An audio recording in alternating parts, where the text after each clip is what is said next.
I thought I had time to say goodbye to my grandmother, but when Emily Carter arrived at the hospital that cold Tuesday morning, her parents were already standing outside the ICU doors with expressions that stopped her in her tracks.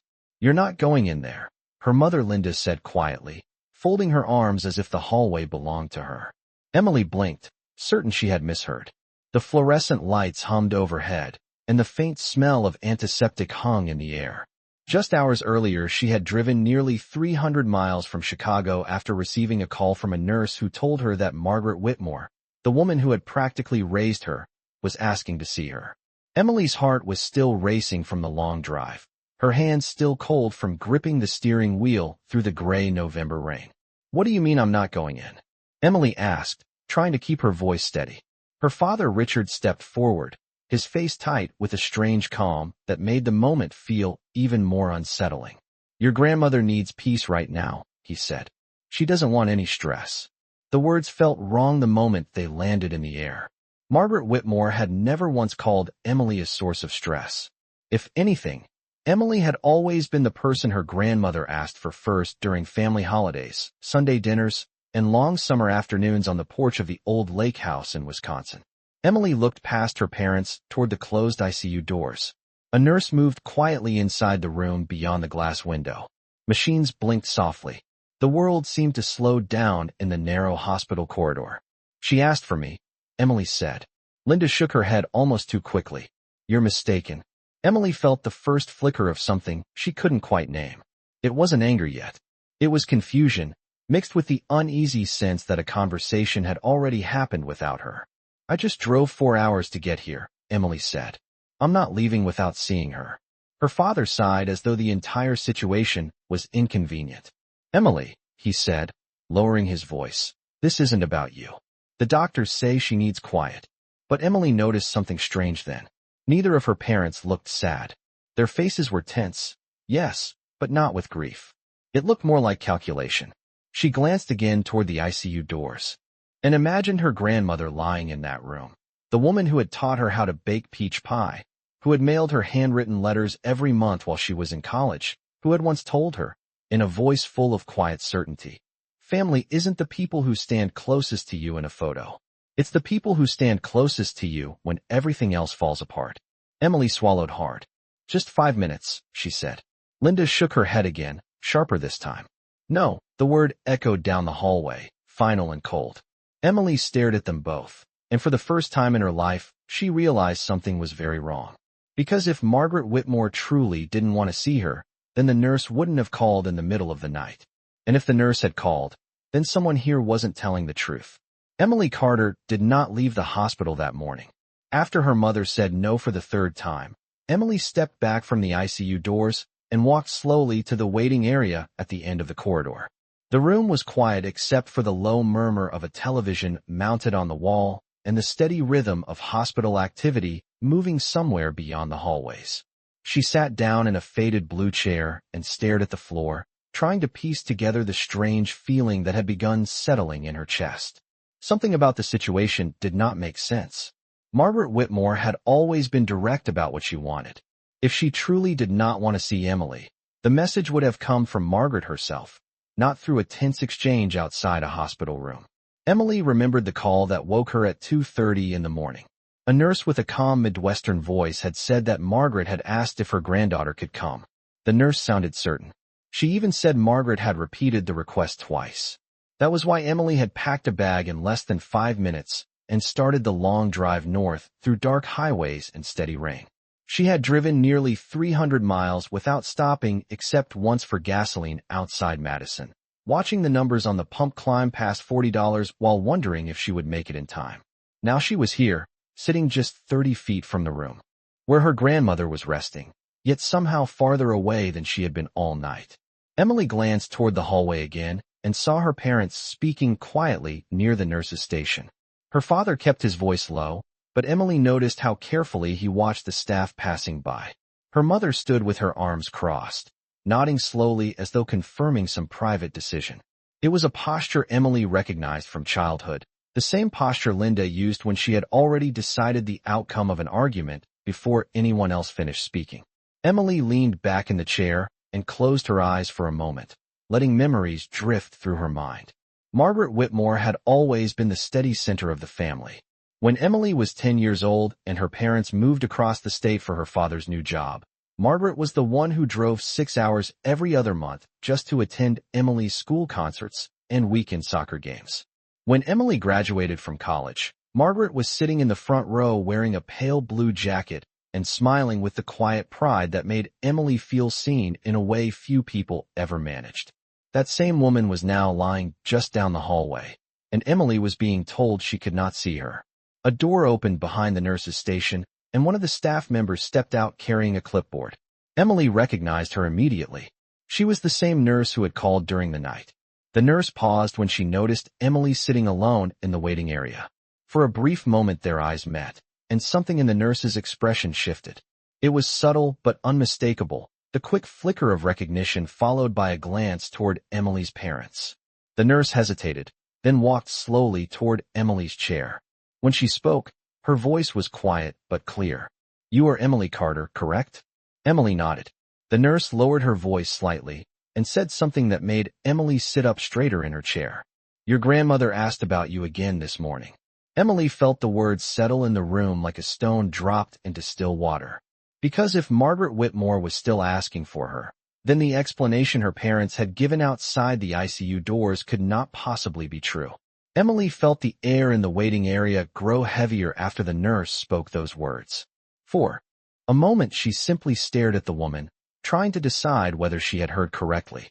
The nurse seemed to realize how important the statement was because she pulled a chair slightly closer and lowered her voice even further. "She asked if you had arrived yet," the nurse said gently. "She has mentioned your name several times since early this morning." Emily felt a slow wave of confusion rise inside her chest. She glanced down the hallway toward the nurse's station where her parents were still standing together. Saw the nurse standing beside her chair. The nurse also noticed. She stood up slowly, smoothing the edge of her uniform as if preparing for a difficult conversation. Richard reached them first. His voice remained controlled, but there was an unmistakable edge to it. "Is there a problem here?" he asked, looking directly at the nurse rather than at Emily. The nurse answered with professional politeness. "I was simply confirming Emily's identity," she said. Linda stepped forward next, her tone quiet but firm. "That will not be necessary," she said.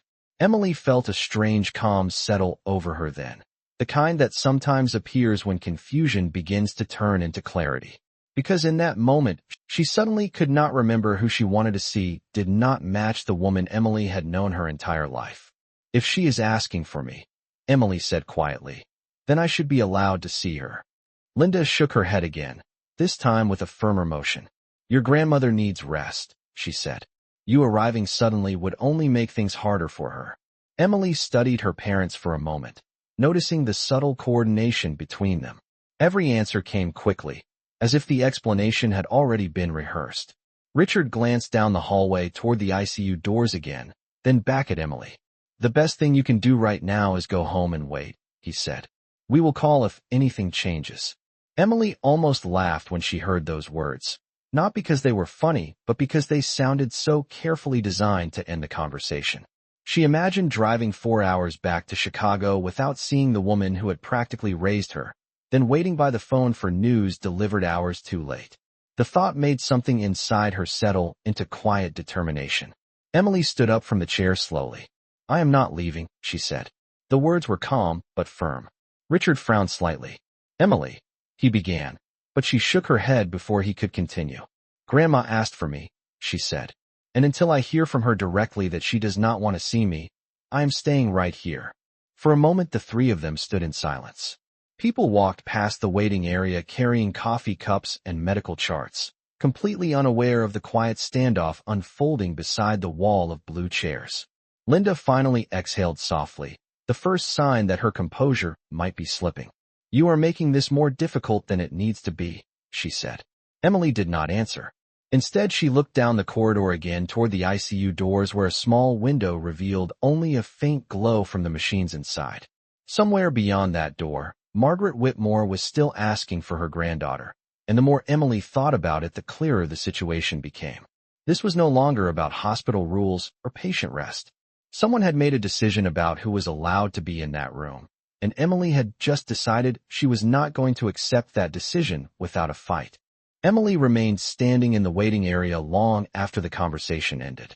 Richard and Linda exchanged a quiet look before returning toward the nurse's station, their voices dropping again into low, controlled whispers. Emily watched them carefully now, noticing details she might have ignored earlier that morning. Her father's posture was unusually stiff, and every few minutes he glanced toward the ICU doors as if making sure nothing unexpected happened. Her mother stood with the same folded arms, her eyes occasionally moving across the hallway to check whether Emily was still sitting in the chair where she had been told to wait. The entire situation had the strange feeling of a carefully maintained boundary, as if there was an invisible line Emily was not supposed to cross. Emily sat back down slowly and tried to calm the steady rhythm of her breathing. She told herself to think clearly instead of reacting emotionally. Margaret Whitmore had always taught her that when something felt wrong, the first step was to observe quietly and learn what others were trying to hide. Emily glanced at the clock on the wall above the television. It was a little after 9:30 in the morning. She had arrived nearly an hour earlier, yet she still had not stepped into the room where her grandmother lay only a short distance away. Down the hallway, the nurse who had spoken to her earlier was reviewing a chart at the station. For a brief moment the nurse looked up again, and their eyes met across the corridor. This time the nurse gave a small, almost invisible nod before returning to her work. The gesture was subtle, but it strengthened the suspicion that had already begun forming in Emily's mind. If Margaret Whitmore was asking for her granddaughter, then there was no reason Emily should be sitting alone in a waiting area. Unless someone had convinced the hospital staff that Emily was not supposed to be there. Emily replayed the earlier conversation with her parents in her mind, examining every word. They had never said Margaret refused to see her. Instead, they kept repeating the same vague explanation that she needed rest. It sounded less like medical advice and more like a convenient barrier. Emily stood again and slowly walked toward the large window at the end of the hallway that overlooked the hospital parking lot. Outside, the gray morning clouds hung low over the rows of cars. She could still see her sedan parked near the edge of the lot, where she had left it after driving through the night. The sight reminded her how determined she had been when she started that drive. She had not crossed 2 states just to sit quietly while others decided when she could say goodbye. Emily turned back toward the corridor and looked once more at the ICU doors. For a moment she imagined her grandmother inside that room, the same woman who had once told her that courage did not always look loud or dramatic. Sometimes courage simply meant refusing to move when someone tried to push you aside. Emily walked back to the waiting chairs and sat down again, folding her hands together calmly. She did not argue with her parents again, and she did not raise her voice. Instead, she waited, because sooner or later a nurse would open those ICU doors again. And when that moment came, Emily Carter intended to be standing close enough to walk through them before anyone could stop her. The waiting area slowly filled with the quiet rhythm of a normal hospital morning, but for Emily Carter time seemed to move differently. Each minute stretched longer than the last as she sat in the blue chair facing the corridor that led to the ICU doors. Nurses walked past carrying charts. Families spoke in low voices near the elevators, and somewhere down the hall a vending machine hummed softly. Yet Emily's attention never drifted far from the door at the end of the hallway. She noticed how often it opened and closed as medical staff moved in and out, each brief moment revealing only a glimpse of bright lights and the edge of hospital equipment inside. Nearly 20 minutes passed before something finally changed. The same nurse who had spoken to Emily earlier stepped out of the ICU area, holding a tablet. She paused near the nurse's station, spoke briefly with another staff member, and then looked down the hallway toward the waiting chairs.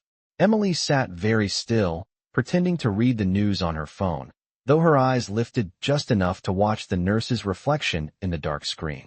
The nurse glanced toward Richard and Linda first. Emily's parents were standing beside the coffee machine now, speaking quietly while Richard stirred a paper cup with a wooden stick.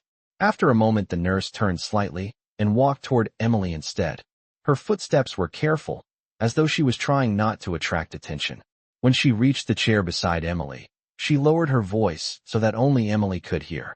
"Your grandmother is awake again," she said gently. Emily felt her pulse quicken. "Is she asking for me?" she asked. The nurse nodded once. "She mentioned your name about 5 minutes ago." Emily glanced down the hallway again, instinctively checking whether her parents were watching. Linda was still facing the coffee machine, but Richard had turned halfway toward them, his eyes scanning the corridor in that same careful way Emily had noticed earlier. The nurse followed Emily's gaze and understood immediately. There are visiting guidelines for this unit, the nurse said quietly, choosing her words carefully. But when a patient specifically requests someone, we usually try to honor that request. Emily understood what the nurse was saying without it being spoken directly. The situation had become complicated because someone had given the staff the impression that Emily was not supposed to enter the room. Emily looked back at the ICU doors, feeling a mixture of determination and disbelief. Only an hour earlier she had assumed this entire situation might be a misunderstanding. Now it was beginning to look like something much more deliberate. "What should I do?"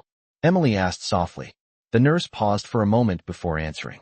"Sometimes families misunderstand each other during stressful moments," she said. "But if your grandmother asks again while I am on duty, I will make sure the request is documented in her chart." Emily nodded slowly. It was not a direct solution, but it was the first real support she had received since arriving at the hospital. The nurse stood and gave Emily a small, reassuring smile before walking back toward the nurse's station.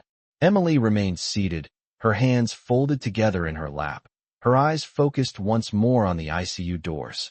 For the first time that morning, she felt certain about one thing. Margaret Whitmore wanted to see her granddaughter. And if that request was written into the hospital records, then no quiet conversation in a hallway would be able to keep Emily Carter outside that room for much longer. The hallway outside the intensive care unit had grown quieter as the morning progressed, yet the tension surrounding Emily Carter seemed to sharpen rather than fade.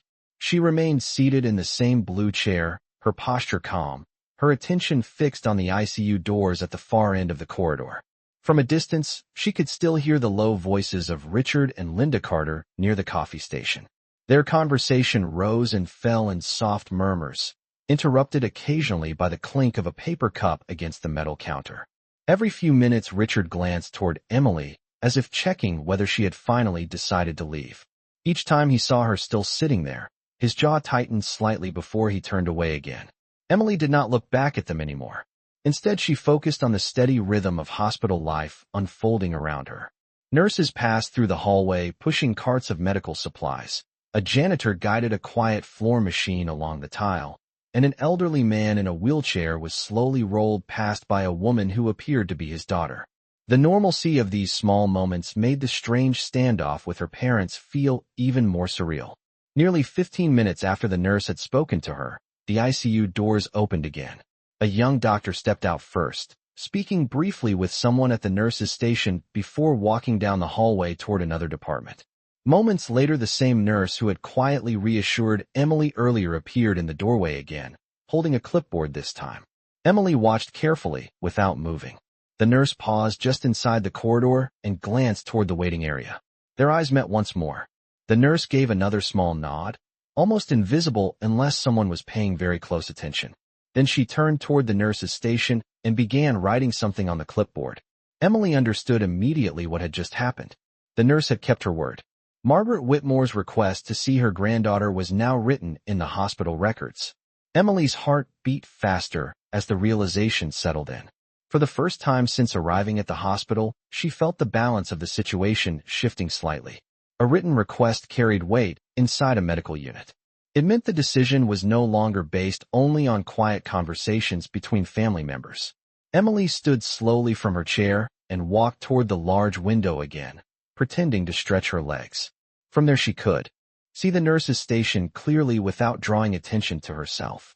She noticed the nurse placing the clipboard into a rack beside the desk and speaking briefly with another staff member. The second nurse glanced toward Emily and then back at the chart, her expression thoughtful. Down the hallway, Richard noticed Emily standing and immediately began walking toward her. "You are still here," he said in a tone that was almost disbelief. Emily turned to face him calmly. "Yes," she said.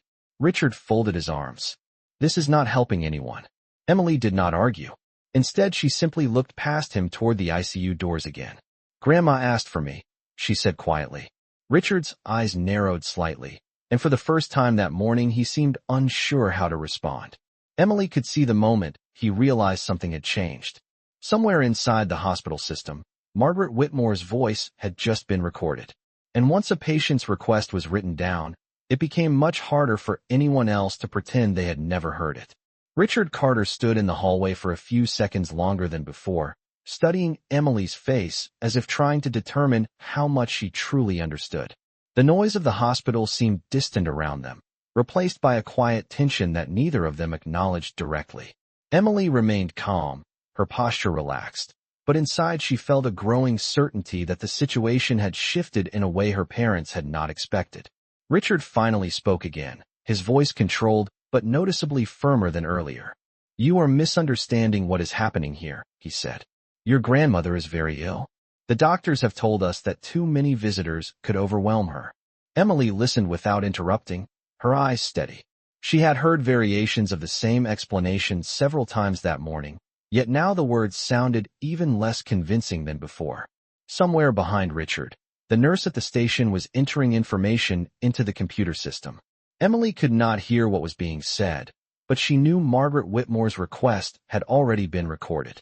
That small change seemed to ripple quietly through the room like a shift in the current of a river. Linda Carter approached from the coffee machine and stopped beside Richard. She gave Emily a long look that carried both frustration and caution. "Emily," she said softly, "you drove a long way and you must be exhausted. It would be better for everyone if you rested for a few hours. We can call you later with an update." Emily noticed how carefully her mother phrased the suggestion. It sounded polite on the surface, but the message underneath was clear. "Leave now. Let us control what happens next." Emily shook her head slowly. "I am not tired," she replied. Linda sighed, and for the first time the composure in her voice began to show small cracks. "You are making this situation harder than it needs to be." Emily did not respond immediately. Instead, she looked toward the ICU doors again. At that exact moment, they opened slightly, and a different nurse stepped out, speaking briefly with the staff at the desk. The first nurse, the one who had spoken privately with Emily earlier, pointed toward the computer monitor where the chart had been entered. The second nurse read the screen and nodded slowly. Emily could see the moment they both glanced toward her. Richard noticed the same exchange. His eyes followed their gaze, and the realization on his face appeared slowly but unmistakably. Something official had just been written down. Emily turned back to her parents. "Grandma asked for me again," she said quietly. Richard hesitated before answering. "You cannot be sure of that." Emily held his gaze. The nurse documented it. The words seemed to land heavier than any argument. Linda looked toward the nurse's station with a sudden sharpness, then back at Emily. For the first time since Emily had arrived, neither parent had an immediate reply. The quiet stretched between them for several seconds while hospital staff continued moving through the corridor as if nothing unusual was happening. Finally, Richard cleared his throat and spoke again, though his voice carried a new edge of uncertainty. "We will discuss this with the doctor," he said. Emily nodded calmly. "That sounds fair." She returned to the chair in the waiting area and sat down once more, folding her hands in her lap. Across the hallway, the ICU doors remained closed, but now the distance between Emily Carter and the room where Margaret Whitmore rested felt smaller than it had all morning. Because the request inside that medical chart belonged to the patient herself, and no quiet agreement between Richard and Linda Carter could erase it. Emily Carter sat quietly in the waiting area while the quiet tension between her parents slowly spread across the hallway like a shadow no one else seemed to notice. The hospital corridor continued its steady rhythm, nurses passing with clipboards, the distant sound of elevator doors opening and closing, the low hum of machines behind the ICU doors. Yet the small triangle formed by Emily, Richard, and Linda Carter felt like a separate world entirely. Richard walked a few steps away from Emily and spoke briefly with Linda in a voice too low to hear clearly. Emily did not try to listen. She simply watched their body language, the subtle signals that revealed far more than their words. Linda leaned closer to Richard as she spoke, her expression tight, her eyes occasionally flicking toward the nurse's station. Richard listened with a rigid stillness that Emily recognized from years of family dinners and quiet arguments. It was the posture he used whenever something important was slipping out of his control. After a moment, he nodded once and turned toward the nurse's station. Emily noticed immediately. Her father's movements were deliberate now, His steps measured as he approached the desk where the staff were reviewing patient charts. The nurse who had helped Emily earlier was standing there, speaking quietly with the second nurse. When Richard arrived, he offered a polite smile that did not quite reach his eyes. Emily could not hear the conversation, but she saw the nurse glance briefly toward the computer screen where Margaret Whitmore's record had just been updated. Richard spoke again, his voice still calm, though the nurse's expression grew slightly more serious as she listened. Emily understood what was happening even without hearing the words. Richard Carter was attempting to regain control of the situation. The nurse nodded slowly and typed something into the computer before answering him. Whatever she said caused Richard's shoulders to stiffen slightly. He remained standing there for several seconds before finally giving a short nod and stepping away from the desk. When he returned to Linda, the quiet confidence he had carried earlier that morning had faded. Linda looked at him expectantly, and Richard spoke in a low voice that Emily could not hear. Linda's reaction was immediate. Her eyebrows lifted slightly, and she glanced toward Emily with a look that was difficult to interpret. It was not anger exactly, but something closer to concern. Emily realized in that moment that the written request in the chart had changed the rules of the conversation.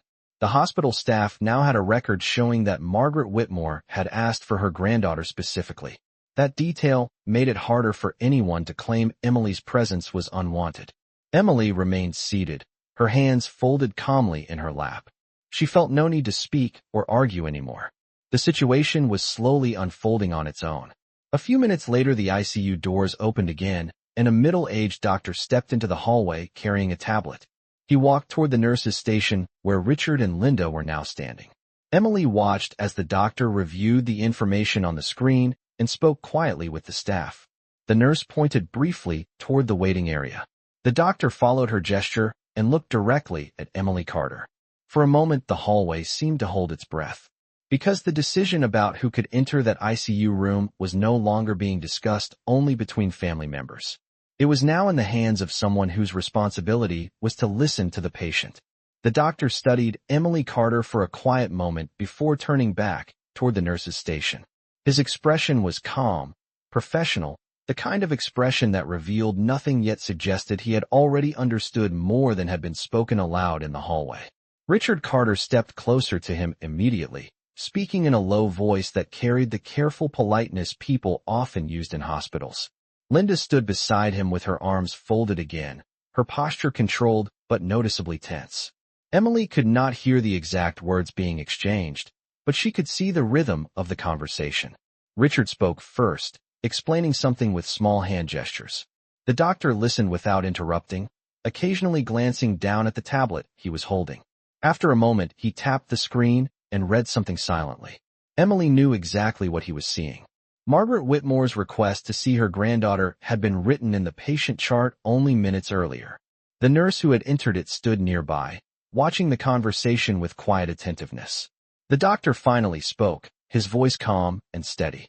Emily could not hear the words, but she saw Richard's shoulders tighten slightly as he listened. Linda leaned closer, her expression sharpening as if she were trying to correct whatever had just been said.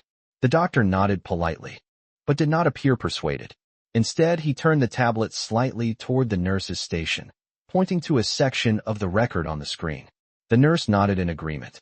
Richard's polite expression faded for a brief moment before returning again, though the change was enough for Emily to notice. A few seconds later, the doctor turned and looked directly toward the waiting area. His eyes rested on Emily with quiet consideration, as though measuring something that could not be explained in a medical chart alone. Emily remained seated, her posture calm, her hands folded loosely in her lap. She did not wave or call out. She simply met his gaze and waited. The doctor spoke a final sentence to Richard and Linda before walking away from the desk and toward the waiting chairs. Each step echoed softly across the polished floor. Richard turned halfway as if he intended to follow, but Linda placed a hand lightly on his arm, stopping him. Emily noticed that small gesture immediately. It was the first moment that morning when Linda Carter appeared uncertain about what would happen next. The doctor stopped a few feet in front of Emily and offered a polite, reassuring smile. "You must be Emily Carter," he said. Emily nodded. "Yes." The doctor glanced briefly back toward the nurse's station before continuing. Your grandmother mentioned your name earlier this morning. Emily felt a quiet warmth of relief pass through her chest. Hearing the confirmation spoken aloud felt very different from hearing it secondhand. I came as soon as I heard she was asking for me, Emily said. The doctor nodded thoughtfully. I can see that. He paused for a moment, choosing his next words carefully. Family situations can sometimes become complicated during times like this, he said. But when a patient clearly asks for someone, our responsibility is to take that request seriously. Emily glanced briefly past him toward her parents, standing near the desk. Richard's expression had grown rigid again, while Linda watched the conversation with a careful stillness. The doctor followed Emily's glance and then returned his attention to her. Your grandmother is resting right now, he said gently. But when she wakes again, I believe it would be appropriate for you to visit her. The words settled quietly into the hallway. For the first time that morning, the invisible barrier between Emily Carter and the ICU room had begun to disappear. Emily Carter remained seated for a moment after the doctor finished speaking, allowing his words to settle in the quiet hallway.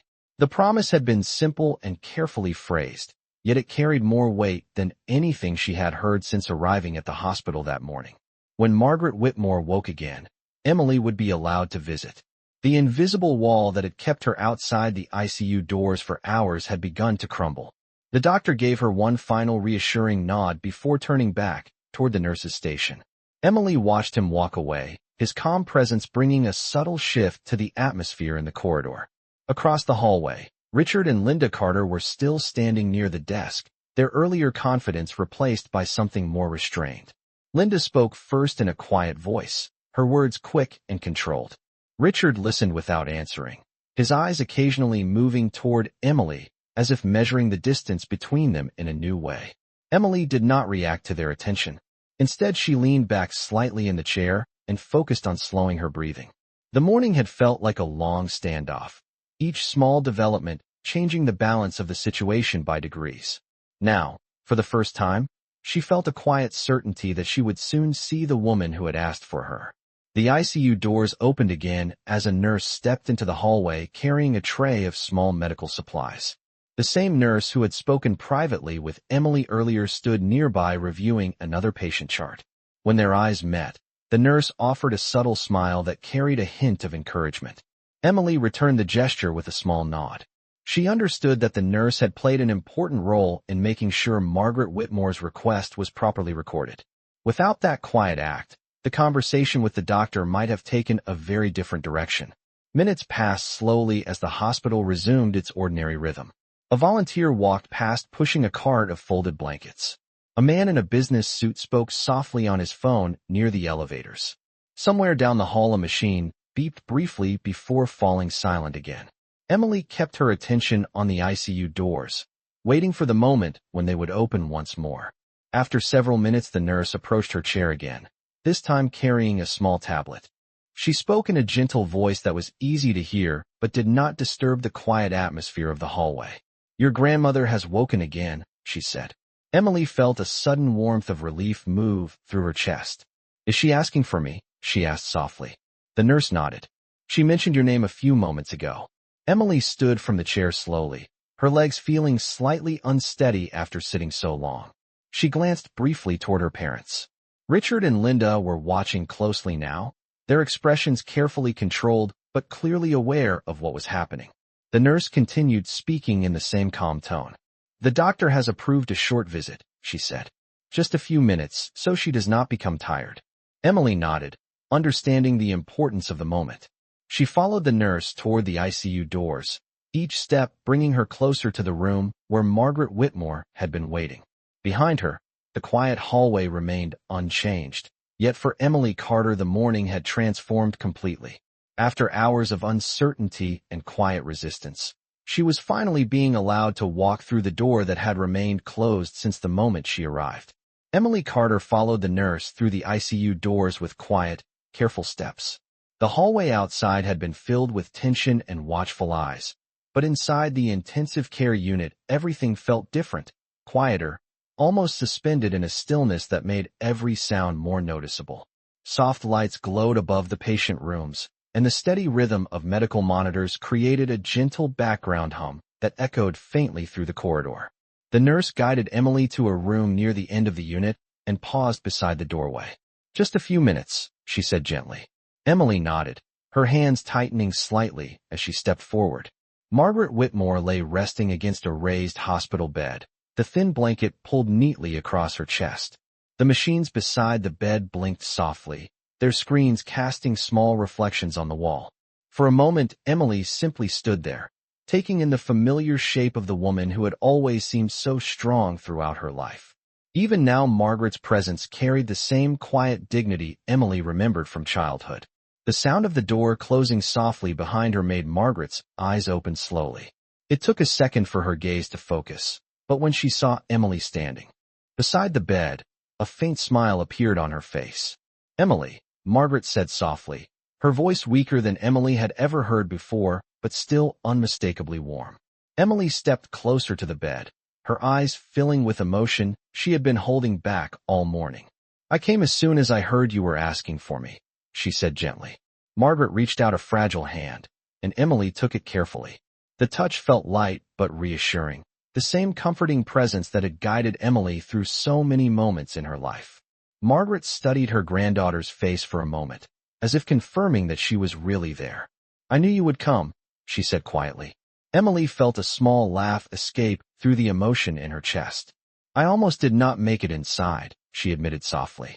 Margaret's expression changed slightly at those words, her eyes sharpening with understanding despite her exhaustion. "Your parents," she said after a moment. It was not really a question.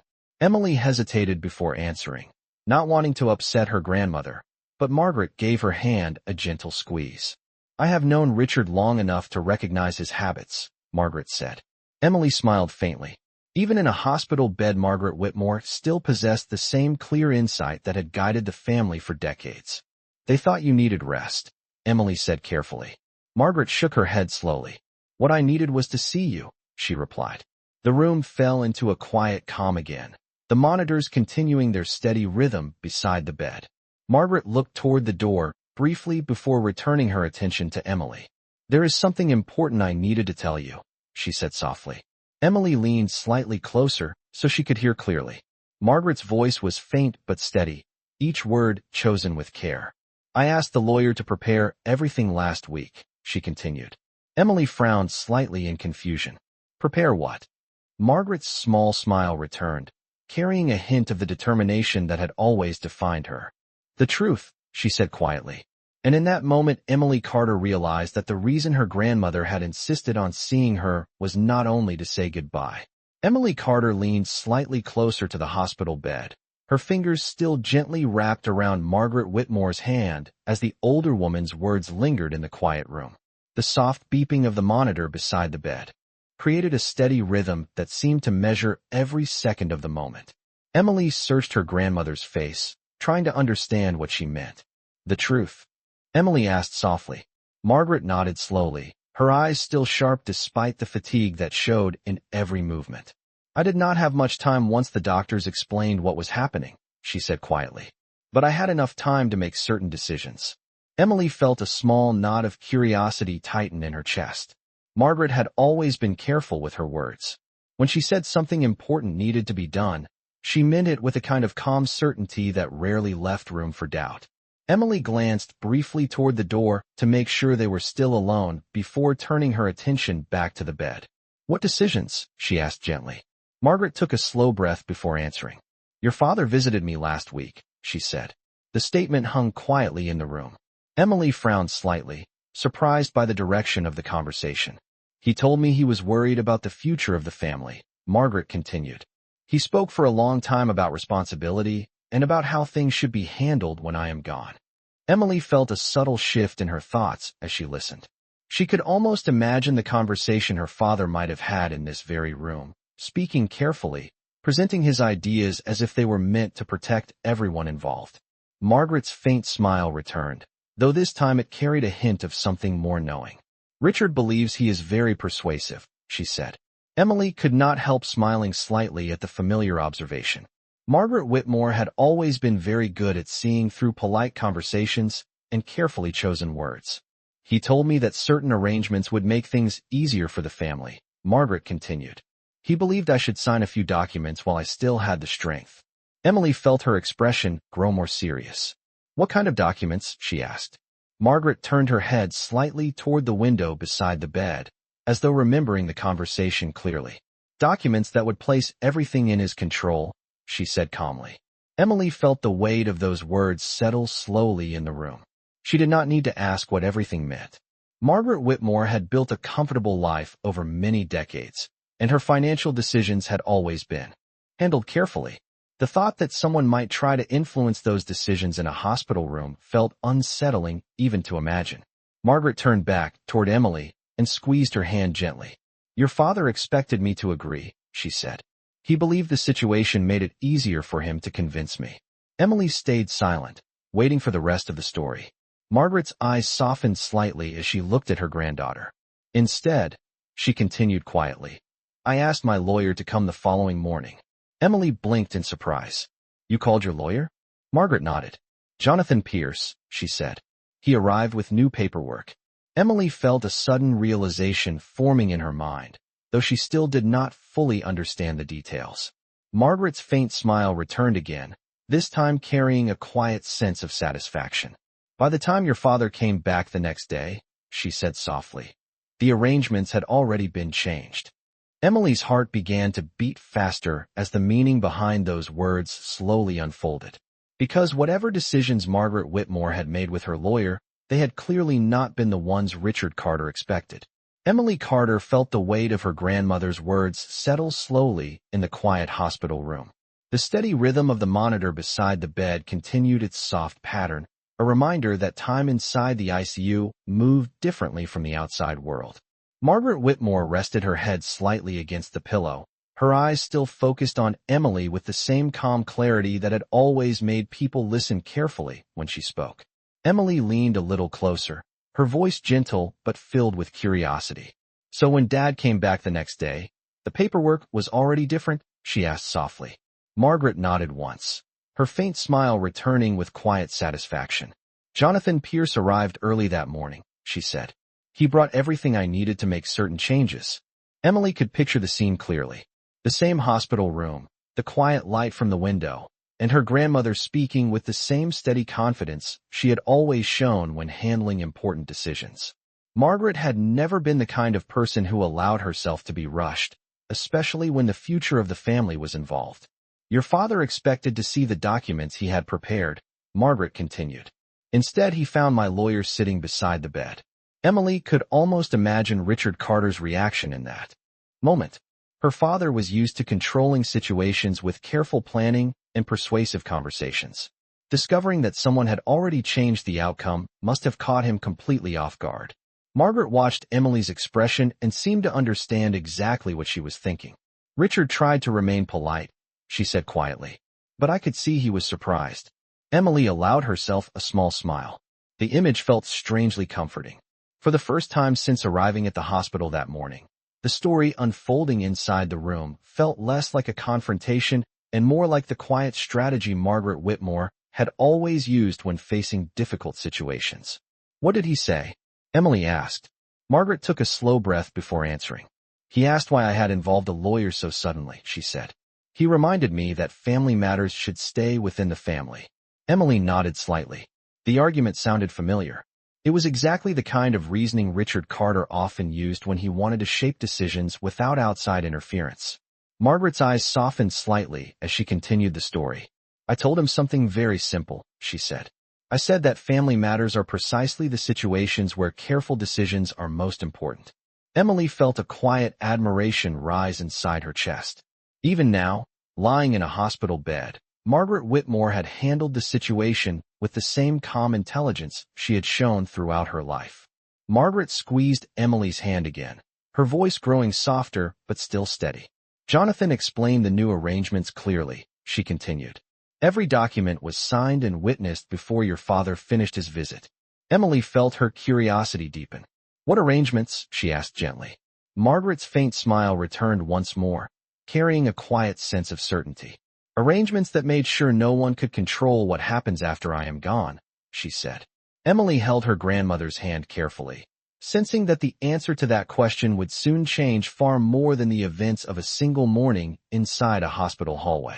Emily Carter remained beside the hospital bed, her hand still resting gently in Margaret Whitmore's fragile grip while the quiet sounds of the intensive care unit continued around them.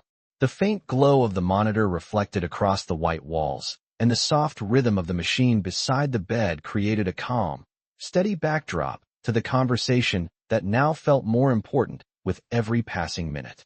Emily studied her grandmother's face carefully. Even though Margaret looked tired, the determination in her eyes had not faded.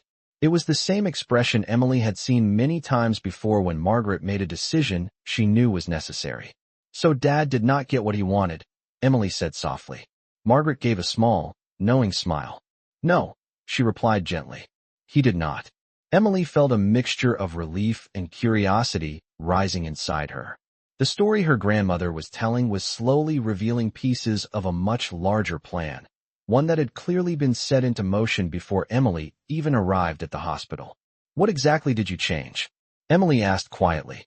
Margaret shifted slightly against the pillow, taking a slow breath before answering. "For many years my estate plan was very simple," she said. "Everything was organized through a standard will. Your father understood that structure very well." Emily nodded. She had heard Margaret mention the will before during casual family conversations. It had always sounded like a straightforward arrangement that divided assets in a predictable way.